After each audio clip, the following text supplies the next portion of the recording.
नमस्कार. अनुवंशिकता आणि उत्क्रांती याच्या आधीच्या व्हिडिओमध्ये आपण उत्क्रांती विषयक पुरावे पाहिलेले आहेत. आता आपल्याला काय उत्क्रांतीचे सिद्धांत पाहिजेत. तुमच्या पुस्तकामध्ये पहिला जो सिद्धांत दिलेला आहे तो आहे डार्विनचा नैसर्गिक निवडीचा सिद्धांत. आता डार्विनचा नैसर्गिक निवडीचा सिद्धांत जो आहे त्या सिद्धांताला त्याच्यामध्ये महत्त्वाचा जो शब्द आहे तो नैसर्गिक निवड हा आहे. बरोबर आहे. आणि त्या सिद्धांतामध्ये सांगत असताना डार्विनने असं सांगितलेलं आहे की जे सजीव सक्षम आहेत ते जगतील आणि जे आजूबाजूच्या परिसराशी जुळवून घेऊ शकणार नाहीत ते मरतील. आता डार्विननी अनेक वर्ष वनस्पतीचा आणि प्राण्यांचा अभ्यास केलेला आहे आणि त्या अभ्यासावरून त्यांनी जो सिद्धांत मांडलेला आहे तो सिद्धांत एका पुस्तकामध्ये त्यांनी प्रसिद्ध केलेला आहे. त्या पुस्तकाचं नाव आहे ओरिजिन ऑफ स्पेसीज. काय नाव आहे बघा? Origin of species. तर या ओरिजिन ऑफ स्पेसीजमध्ये डार्विननी जो सिद्धांत मांडलेला आहे त्याचे काही मुद्दे आहेत ते आपण आता एक एक करून बघूयात. परीक्षेत जर तुम्हाला विचारलं की डार्विनचा नैसर्गिक निवडीचा सिद्धांत लिहा तर तो 5 मुद्द्यांच्या आधारे आपल्याला इथे सांगता येईल. पहिला मुद्दा त्यांनी काय सांगितला की सर्व जीव प्रचंड संख्येने पुनरुत्पादन करतात. आता जे काही सजीव आहेत पृथ्वीवर ते पुनरुत्पादन करतात आणि कसे करतात त्यांनी सांगितलेलं आहे बघा. प्रचंड संख्येने पुनरुत्पादन करतात. आणि नंतर काय होतं बघा, आपल्याला माहिती आहे की जर तिथं सजीवांची संख्या जास्त झाली तर त्यांच्यामध्ये कॉम्पिटिशन वाढतंय. कशासाठी? अन्न, वस्त्र, निवारा आणि इतर गोष्टींसाठी. तर तेच सांगितलेलं आहे. आणि हे सजीव जे आहेत ते एकमेकांशी जीवघेणी स्पर्धा करतात, असं त्यांनी दुसरा मुद्दा ह्या सिद्धांतामध्ये सांगितलेला आहे. आता परत तिसरा मुद्दा त्यांनी काय सांगितलं आहे की या स्पर्धेमध्ये पुनरुत्पादन करतात आणि स्पर्धा करतात. या स्पर्धेमध्ये जो जीव जिंकण्यासाठी आवश्यक गुणधर्म दाखवतो तोच तगून राहतो म्हणजे या पृथ्वी तलावर जिवंत राहतो. आणि तगणे म्हणजेच टिकून राहणे, जिवंत राहणे. बरोबर आहे. जीवन जगण्यासाठी आता आपल्याला माहिती आहे की बरेचसे सजीव जे आहेत ते अस्तंगत व्हायला लागलेले आहेत. डायनासोर्स हे कोट्यावधी वर्षापूर्वी आपल्या पृथ्वी तलावर होते, पण अनेक वर्षापूर्वी त्यांचा पूर्ण नाश झाला. का नाश झाला? तर ते आजूबाजूच्या परिसराशी म्हणजे जिंकण्यासाठी आवश्यक जे गुणधर्म होते ते त्यांच्यामध्ये राहिले नाहीत आणि म्हणून मग ते काय झाले, नष्ट झाले. म्हणून डार्विनने तिसऱ्या मुद्द्यामध्ये काय सांगितलेलं आहे की या स्पर्धेमध्ये जी जीवघेणी स्पर्धा आहे पृथ्वी तलावर त्याच्यामध्ये जो स्वतःमध्ये जगण्यासाठी गुणधर्म दाखवतो, आवश्यक असणारे गुणधर्म स्वतःमध्ये बदल करून घडवून आणतो, तो तगून राहतो. आणि त्यांनी असं सांगितलेलं आहे की निसर्गात आता जे काही निसर्ग आहे त्याच्यामध्ये सुयोग्य जीवच जगतात. म्हणजेच कसे की जिंकण्यासाठी आवश्यक गुणधर्म जे स्वतःमध्ये निर्माण करून घेतात तेच सजीव काय करतील, जगतील. आणि बाकीचे काय होतात, मरतात. मी आत्ताच तुम्हाला सांगितलं डायनासोर्सचं उदाहरण. बरोबर आहे. बाकीचे सजीव पृथ्वी तलावर टिकले पण डायनासोर्सचा पूर्ण नाश झाला. का? तर ते निसर्गाशी जुळवून घेऊ शकले नाहीत. आणि म्हणूनच डार्विनच्या सिद्धांताला आपण नैसर्गिक निवडीचा सिद्धांत असं म्हणतो आणि यालाच नैसर्गिक निवड असं म्हणतात की आजूबाजूच्या परिसराशी जे जुळवून घेऊ शकतात ते जगतात आणि जे जुळवून घेऊ शकत नाहीत ते मरतात. हाच सिद्धांत डार्विननी त्यांच्या उत्क्रांतीच्या सिद्धांतामध्ये सांगितलेला आहे. आता पुढे काय म्हणलेलं आहे की जे जिवंत राहिलेत ते काय करतात, पुनरुत्पादन करतात. बरोबर आहे. आणि आपल्या आता मी आहे तर मी माझ्यामध्ये काही बदल केले तर ते केलेले बदल मी माझ्या पुढच्या पिढीमध्ये पण संक्रमित करणार आहे. तेच त्यांनी पुढे सांगितलेले आहे की पुनरुत्पादन करू शकतात आणि आपल्या वेगळ्या वैशिष्ट्यासह नवीन प्रजाती निर्माण करतात. तर डार्विननी अशा 5 मुद्द्यांच्या आधारे उत्क्रांतीचा सिद्धांत मांडलेला आहे आणि डार्विनचा उत्क्रांतीचा सिद्धांत हा त्याच्या नैसर्गिक निवडीचा सिद्धांत म्हणून प्रसिद्ध आहे. मग आता याच्यासाठी आपल्याला एक उदाहरण देता येईल. आपल्या पुस्तकामध्ये ते दिलेलं नाहीये, पण जुन्या सिलेबसला दिलं होतं. तुम्ही असं म्हणाल की मॅडम नैसर्गिक निवड म्हणायलात, पण नेमकं काय आहे नैसर्गिक निवड म्हणजे काय? बरोबर आहे, निसर्ग कोणत्या प्राण्यांना निवडतो आणि कोणत्या प्राणी तग धरून राहतात आणि कोणते प्राणी हे मरतात. तर त्याच्यासाठी आपण एक उदाहरण घेऊयात. तर बघा, खूप वर्षापूर्वी इंग्लंड देशामध्ये बर्मिंगहॅम नावाचं परिसर आहे, गाव आहे. आणि त्या परिसरामध्ये काय होतं बघा की 2 प्रकारचे पतंग नावाचे असे किडे असतात बघा. आणि ते किडे त्या बर्मिंगहॅम परिसरामध्ये राहतात. आता त्याच्या 2 प्रकारच्या प्रजाती होत्या. कोणत्या 2 प्रकारच्या प्रजाती होत्या? काही पतंग कसे होते? करड्या रंगाचे होते आणि काही पतंग कसे होते? काळ्या रंगाचे होते. खूप वर्षापूर्वी काय होतं बघा की आता हे पतंग कुठं राहतात? झाडावर राहतात. आणि मग खूप वर्षापूर्वी म्हणजे एक 100-150 वर्षापूर्वी, 200 वर्षापूर्वी ज्यावेळेस इंडस्ट्रियलायझेशन म्हणजे औद्योगिकरण झालं नव्हतं, त्यावेळेस तिथल्या झाडांचा बुंध्याचा रंग जो होता तो करडा होता. कशामुळे करडा होता? तर बघा, त्या झाडाच्या बुंध्यावर जे आहे ते विशिष्ट प्रकारची एक बुरशी तिथं वाढत होती आणि त्या बुरशीवर हे 2 प्रकारचे पतंग जर बसले तर कोणता पतंग पटकन दिसेल तुम्हाला? तर काळ्या रंगाचा दिसेल. कारण खोडाचा रंग कसा होता? बुरशीमुळं करड्या रंगाचाच होता. आणि मग करड्या रंगाचे पतंग तिथे लपून जात होते. आणि मग जे पक्षी ह्या पतंगांना खातात त्यांना पटकन कोणत्या रंगाचे पतंग दिसायचे? काळ्या रंगाचे. करड्या रंगाचे पतंग दिसत होते का? नाही, लपून जात होते, कारण त्यांचा रंग त्याच्यासारखाच होता. बरोबर आहे. मग त्या काळामध्ये बर्मिंगहॅम परिसरामध्ये करड्या रंगाच्या पतंगाची संख्या ही जी आहे ती जास्त होती आणि काळ्या रंगाच्या पतंगाची संख्या काय होती? कमी होती. नंतर काय झालं बघा, काही कालावधीनंतर तिथं ह्या बर्मिंगहॅम परिसरामध्ये औद्योगिकरण झालं. आणि औद्योगिकरण झाल्यानंतर काय झालं तर तिथं प्रदूषण वाढलं. आणि मग बाहेर पडणाऱ्या काळ्या धुरामुळं ह्या झाडाचे जे बुंदे आहेत हे कसे झाले? काळे झाले काही कालावधीनंतर. आणि मग आता तुम्हाला सांगता येईल की कोणत्या रंगाचे पतंग हे तिथं लपून राहत असणार आहे? तर काळ्या रंगाचे पतंग. बरोबर आहे. आणि मग काळ्या रंगावर कोणत्या रंगाचे पतंग उठून दिसत असणार आहेत? तर ते करड्या रंगाचे पतंग उठून दिसत होते.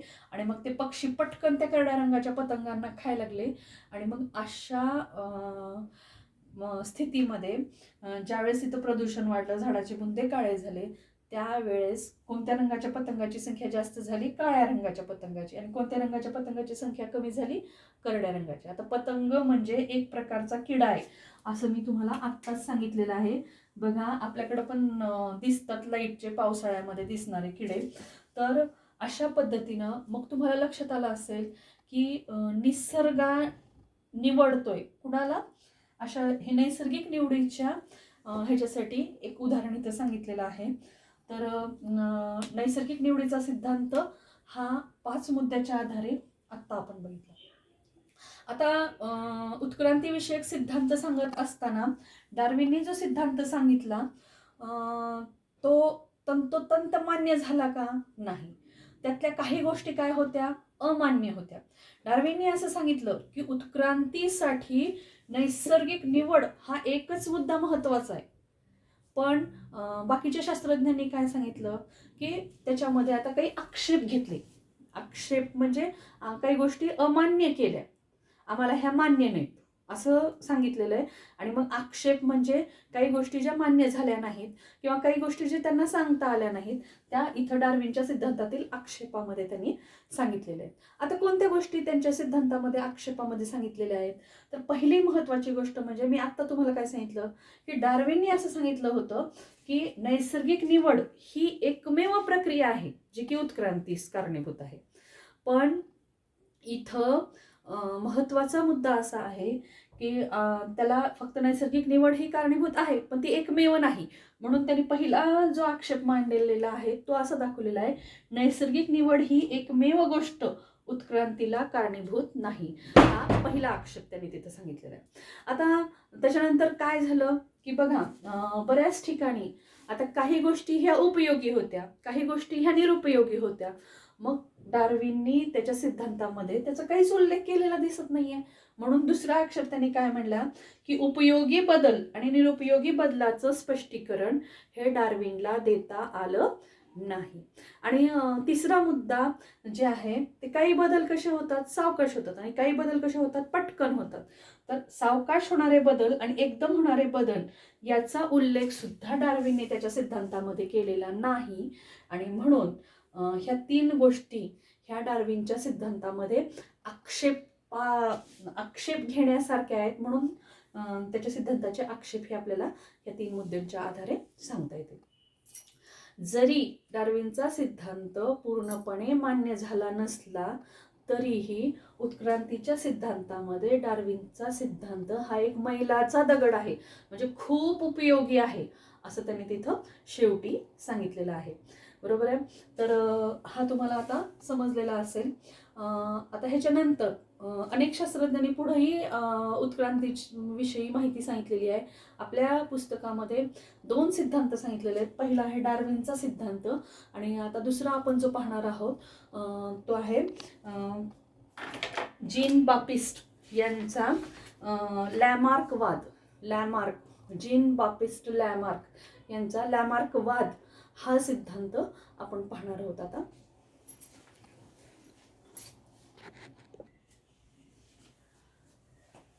लॅमार्कवाद, जीन बाप्टिस्ट लॅमार्क हे शास्त्रज्ञ आहेत. या शास्त्रज्ञांनी अनुवंशिकता आणि उत्क्रांतीचा अभ्यास करताना जो सिद्धांत मांडलेला आहे तो लॅमार्कवाद म्हणून ओळखला जातो. आता इथं बघा, लॅमार्कवादास ज्यावेळेस एखादा वैज्ञानिक एखादा सिद्धांत मांडत असतो त्यावेळेस तो काय करत असतो, खूप सारा अभ्यास करत असतो. आणि मग ह्या अभ्यासामध्ये बघा, लॅमार्कनी काय केलेलं आहे, सुरुवातीला काही उदाहरणं दिलेली आहेत. आता इथं पहिलं जे उदाहरण दिलेलं आहे लॅमार्कनी ते दिलेलं आहे जिराफाचं. तुमच्या पुस्तकामध्ये इथं 1.11 मध्ये दाखवलेलं आहे. जिराफाचे 3 चित्र दाखवलेले आहेत. आणि मग तिथं तुमच्या लक्षात आलं असेल की जिराफ अन्नाची कमतरता जशी जशी भासू लागली तसं तसं जिराफ काय करायला लागला, मान ताणत झाडांची पाने खायला लागला. मान त्याची ताणली चालली आणि त्यामुळं जिराफ कसे झाले, लांब मानेचे झाले. बरोबर आहे. त्याच्यानंतर लोहार, तुम्हाला माहिती आहे की लोहार काय करतोय की लोहार काम करताना असा मोठा असा घण किंवा आपण हातोडासारखा जो असतोय त्याला घण असं म्हणतात, आणि ते घणावर घाव घालत असतोय खाली. तर घणाचे घाव घालत असताना लोहाराचे खांदे काय झालेले आहेत म्हणलेले आहेत त्यांनी, बळकट झाले म्हणलेले आहेत. आणि तिसरं जे त्यांनी उदाहरण दिलेलं आहे ते आहे शहामृग आणि इमूचं. तर शहामृग आणि इमू यांनी काय केलं, पंखाचा वापर केलाच नाही. आपल्याला माहिती आहे शहामृग खूप उंच उडू शकतोय का हो, किंवा इमू नावाचा जो पक्षी आहे तो उडू शकत नाही. का उडू शकत नाही, तर त्यांनी पंखांचा वापरच केला नाहीये. आणि म्हणून त्यांचे पंख कसे झालेले आहेत, कमकुवत झालेले आहेत आणि ते आकाशामध्ये उंच उडू शकत नाहीत. त्याच्यानंतर हंस आणि बदक हे काय करायला लागले, जमिनीवर पण राहायला लागले आणि पाण्यात पण राहायला लागले. आणि मग पाण्यात राहत असताना त्यांना काय करावं लागलं, पाण्यामध्ये चालता येते का हो, नाही. मग पाण्यामध्ये पोहावं लागायचं. मग ते पाण्यात राहण्यामुळं त्यांचे पाय कसे झालेले आहेत, पाय पोहण्यायोग्य झाले. त्यांच्या शरीरामध्ये तो बदल झाला उत्क्रांतीमध्ये. त्याच्यानंतर साप काय करत होता की सापाचं घर कुठं असतंय, आपण माहितीये जमीन खोदतो आणि साप काय करतात, बिळात राहतात. तर बिळात राहण्याच्या सवयीमुळं त्याच्या शरीरामध्ये अशी रचना झाली, त्याची शरीर रचनेमध्ये असे बदल झाले की त्याला काय झाले, सापाला असलेले पाय हे काय झाले, गमवावे लागले. आता ह्या 4 उदाहरणामधून तुम्हाला लक्षात आलं असेल की ज्या इंद्रियांचा वापर केलेला आहे ते इंद्रिय बळकट झालेले आहेत आणि ज्या इंद्रियांचा वापर नाही केलेला आहे ते कमकुवत झालेले आहेत. म्हणूनच लॅमार्कवादाला दुसरं एक नाव दिलेले आहे, इंद्रियांचा वापर व न वापराचा सिद्धांत. लॅमार्कवादाला दुसरं काय नाव आहे, इंद्रियाचा वापर व न वापराचा सिद्धांत.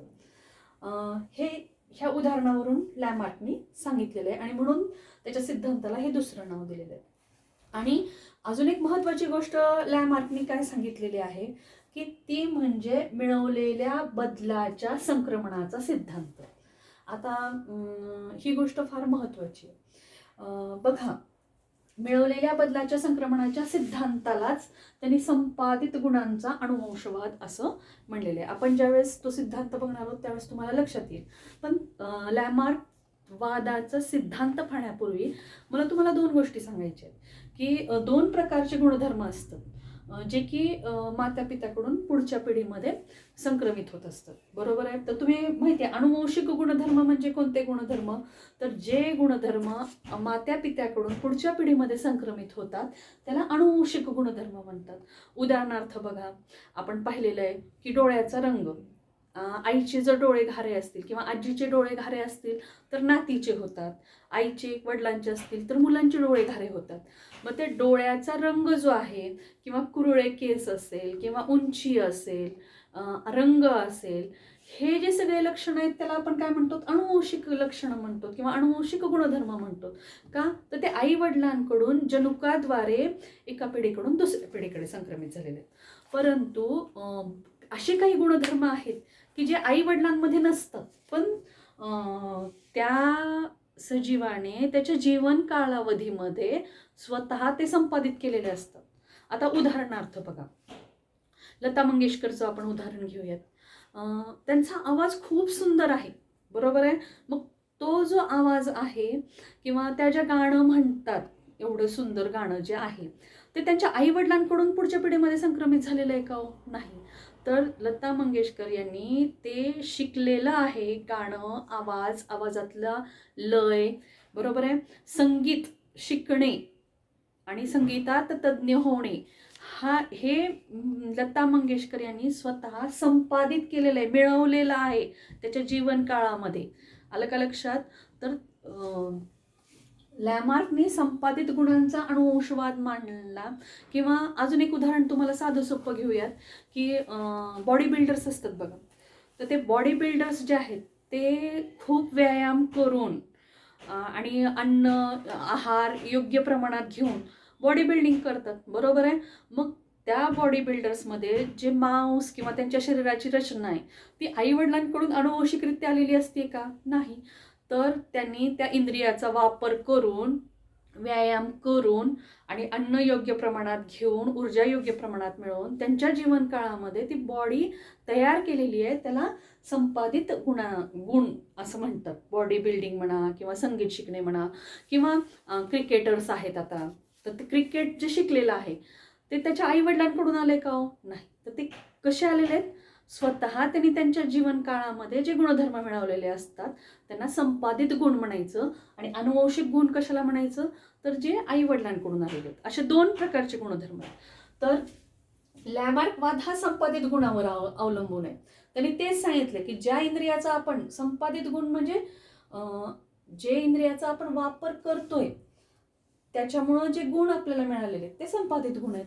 मग आता आपण लॅमार्कनी काय सांगितलं त्यांच्या थेअरीमध्ये किंवा लॅमार्क वादामध्ये काय सांगितलं हे 2-3 मुद्द्यांच्या आधारे आता तुम्हाला ते पटकन समजून जाईल. बघा, उत्क्रांती होत असताना सजीवांच्या शरीररचनेत बदल होतात.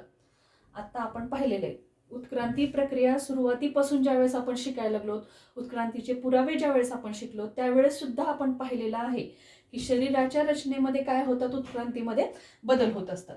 या बदलामागे महत्वाचा मुद्दा जो लॅमार्कने सांगितलेला आहे की जे काही बदल होतात त्यामागे त्या जीवाने केलेले प्रयत्न वा त्या जीवाने केलेला आळस कारणीभूत असतोय. जे काही गुण हे बघा, जे बदल झालेले आहेत ह्या बदलाच्या मागे काय कारण आहे? तर त्या जीवाने केलेला काहीतरी प्रयत्न आहे किंवा काहीतरी आळस आहे की ज्याच्यामुळं तो बदल त्या सजीवामध्ये घडलेला आहे. तर दुसरा मुद्दा तो म्हणलेला आहे. तिसरा मुद्दा आता ह्याच्या आधीच्याही डार्विनच्या ह्याच्यामध्ये सांगितलेलं आहे की जे गुण आपण संपादित करतोय ते पुढच्या पुनरुत्पादन करतात ते सजीव आणि पुढच्या पिढीमध्ये संक्रमित करतात. तर तेच सांगितलेलं आहे पुढच्या पिढीमध्ये हे बदल संक्रमित होतात पुढील प्रत्येक पिढीमध्ये सजीवांच्या शरीर रचनेमध्ये बदल घडून येत असतात असं लॅमार्कने सांगितलेलं आहे. आणि म्हणूनच हे प्रयत्न किंवा आळस हे कशावर अवलंबून आहे? इंद्रियाचा वापर व न वापर केल्यामुळं. म्हणून लॅमार्कवादला इंद्रियाचा वापर व न वापराचा सिद्धांत असं म्हणलेलं आहे. आता प्रत्येक नाण्याला जशा दोन बाजू असतात तसं लॅमार्क यांनी सुद्धा जी सिद्धांत मांडलेला आहे तो काही प्रमाणात त्यांनी ॲक्सेप्ट केलेला आहे, म्हणजे मान्य केलेला आहे, पण त्याच्यामध्ये सुद्धा काही आक्षेप घेतलेले आहेत. तर लॅमार्कवादामध्ये कोणते आक्षेप घेतलेले आहेत तर ते आपण बघूयात. तर त्यांनी काय म्हणलंय की विशिष्ट स्वरूपातील प्रयत्नांमुळे शरीरांगाचा विकास अथवा प्रयत्न न केल्यामुळे होणारा ऱ्हास हा मान्य झाला. आता आपण हे उदाहरणं पाहिले, ह्या उदाहरणावरून आपल्याला लक्षात आलं की जर प्रयत्न केले तर त्याचा विकास होतोय आणि जर प्रयत्न नाही केले तर त्याचा ऱ्हास होतोय म्हणजे नष्ट होतोय ते.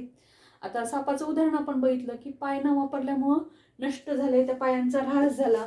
किंवा जिराफाने मान वापरल्यामुळं त्याची मान काय झाली? लांब झाली.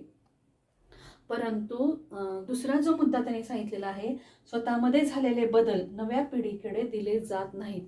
आता जे काही त्यांनी सांगितलेलं आहे की काही प्राण्यांमध्ये काय होतंय की ते बदल पुढच्या पिढीमध्ये संक्रमित होतात, पण 100% प्राण्यांमध्ये ते संक्रमित होतातच असे नाही.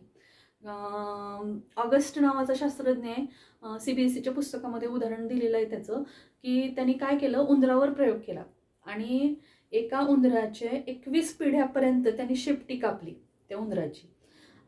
तर पुढं ज्यावेळेस 22वी पिढी जन्माला आली त्यावेळेस तिथं परत तो उंदीर शेपटीसहितच जन्माला आला.